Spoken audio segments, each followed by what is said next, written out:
Alors, je vais vous présenter l'énéagramme, comme je l'avais fait la dernière fois, mais cette fois-ci, je vais donner une vision plus générale, comme une découverte. Alors, l'énéagramme, ça commence par un cercle. Ce cercle-là, c'est l'unité, donc l'unité de chaque personnage. On arrive, on s'incarne, donc on part du haut pour aller vers le bas. En base 9, en base 1, en base 8. Le 9, il va aller en triade, ici vers le personnage 6. Et du personnage 6, va au 3 et remonte. Enfin, nous avons l'hexade. L'hexade, ça représente le mouvement. Donc ça, cette figure, la trinité, l'hexade et l'unité, ça a été découvert par Ivanovitch Gourtchev, fin 19e siècle, plus exactement en 1875. Et lui, il a travaillé sur le symbole de l'énéagramme. Parce que le symbole de l'énéagramme, il a 2500 ans. On estime qu'il date de l'époque de Babylone, ou alors qu'il existe depuis longtemps, depuis toujours, qu'il est dans la nature. En fait, l'énéagramme avec les personnalités, c'est apparu très tard, dans les années 1950. Donc il y a deux dates clés pour l'énéagramme. Il y a la date de 1875 et la date de 1950 et enfin 1970. Ici, découverte de la figure par Ivanovitch Gourtchev, qui le met en travail en fait à la façon de l'arbre de vie dans la Kabbale. Il estime que c'est en vivant les symboles mathématiques, en essayant de les comprendre et de les vivre dans le corps, que l'on peut mieux se les approprier. Mais l'énéagramme avec les personnalités, ça a apparu seulement dans les années 50.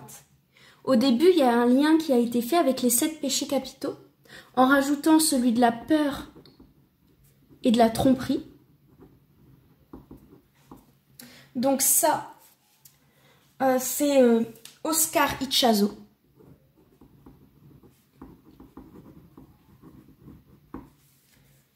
Oscar Ichazo, qui l'associe aussi avec les 9 attributs divins. Donc l'énéagramme spirituel. Ce que je vous disais avant, que c'était une figure ésotérique avant tout. Et puis bien sûr, les 9 attributs divins.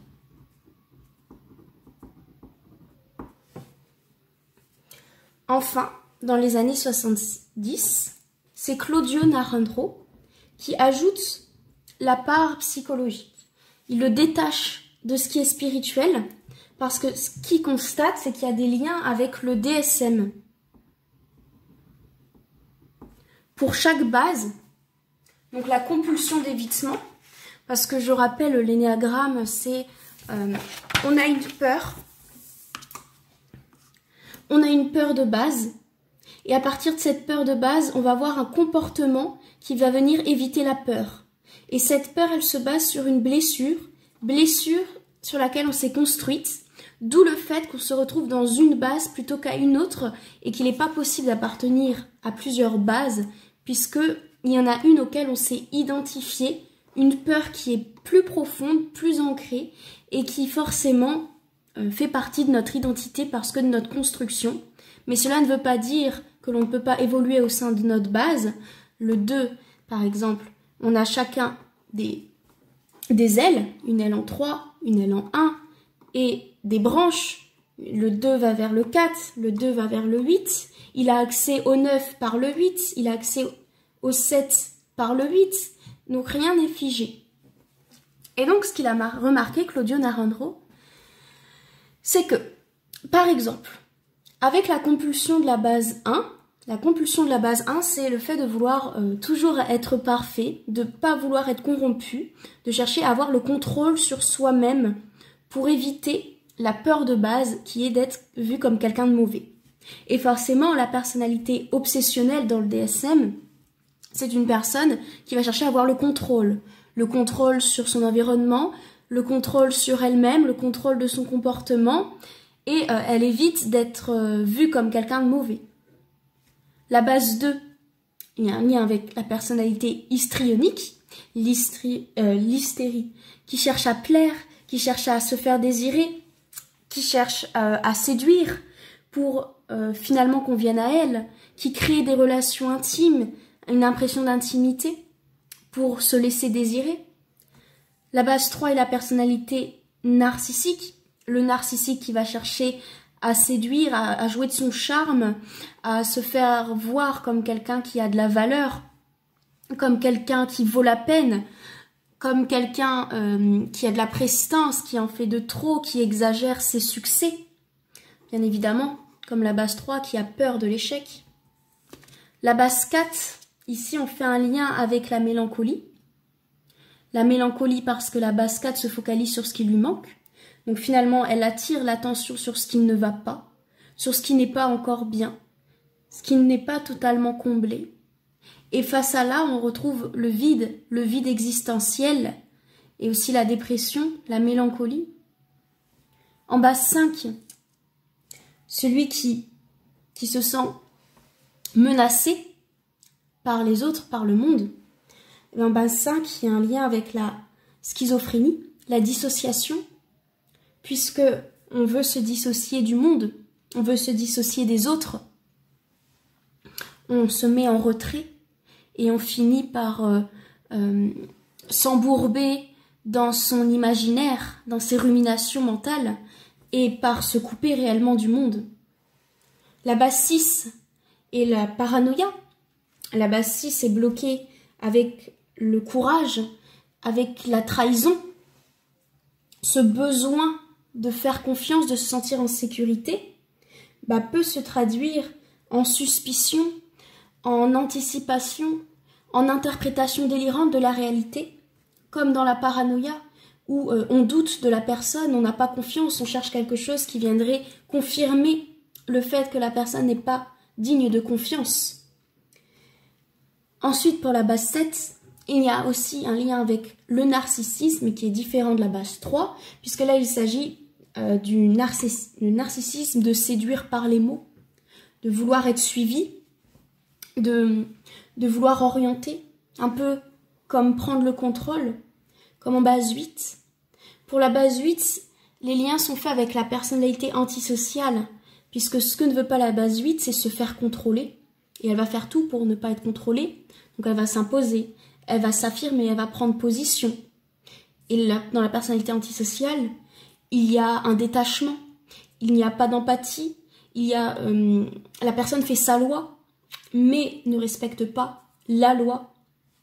La base 9, elle, est en lien avec la dépendance affective.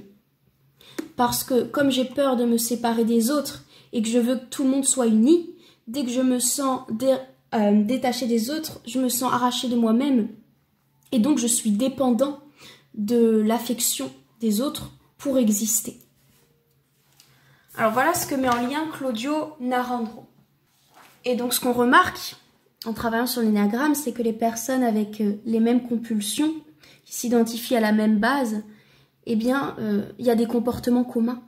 Et c'est à partir de ces comportements communs que l'on va théoriser les personnalités. Les personnes en base 1 sont tendance perfectionnisme, ont tendance à vouloir que tout soit droit, ont de la rigueur, etc., etc. Et on va noter les traits en fonction des personnes. Et c'est là que les théories sur l'énéagramme vont croître, vont évoluer. Il y a aussi aux États-Unis Hélène Palmer qui travaille sur les types, sur la relation au travail, la relation dans le couple, en fonction des bases de l'énéagramme. Parce que oui, comme l'énéagramme, on peut comprendre les autres, on peut aussi savoir quels sont les points de potentiel conflictuels dans le couple. La rencontre de deux égaux, qu'est-ce que ça va donner au travail et en amour. Et il y a aussi Russ Hudson qui approfondit l'énéagramme en 91, ainsi que Don Risso, avant Russ Hudson. Il lui parle de niveau de développement. En quoi est-ce qu'on peut évoluer au sein de sa base? Et toutes ces nouvelles théories développées à partir des années 70, donc très récemment, font de l'énéagramme un outil à la fois complet, mais en même temps fragile, puisque très récent. Et donc toutes ces théories viennent découvrir des vérités sur l'énéagramme, mais finalement, l'énéagramme, c'est une figure ésotérique à la base. Donc, quoi que l'on théorise, il y a toujours encore à découvrir avec cette fameuse figure. Et même si on a décidé d'extraire sa partie psychologique, à mon avis, l'énéagramme touche à bien d'autres domaines que la psychologie. Et surtout, elle a pour fondement, elle a un fondement plutôt religieux, ésotérique, en lien avec le divin. Donc, pour résumer, l'énéagramme, c'est une vieille figure. Les personnalités ont été théorisées il n'y a pas longtemps. Mais ce qu'on peut dire, c'est que chaque humain s'est construit autour d'une blessure particulière. De là, ils ont une peur de revivre cette blessure. Et pour éviter cette peur, ils vont adopter des comportements. Et on estime qu'il y a 9 différentes blessures, différentes peurs, et que, en fonction de ces peurs, les comportements sont similaires d'humain à humain. Et heureusement, c'est un mouvement. On va vers toutes les bases, on évolue au sein de sa base, et surtout, on n'est pas une base, mais nos comportements trahissent nos peurs. Mais nous sommes au centre et nous avons la possibilité d'intégrer en nous toutes ces personnes et de se libérer de nos comportements lorsque ils nous portent à défaut. Voilà pour ce que j'avais à dire pour cette première partie de l'énéagramme.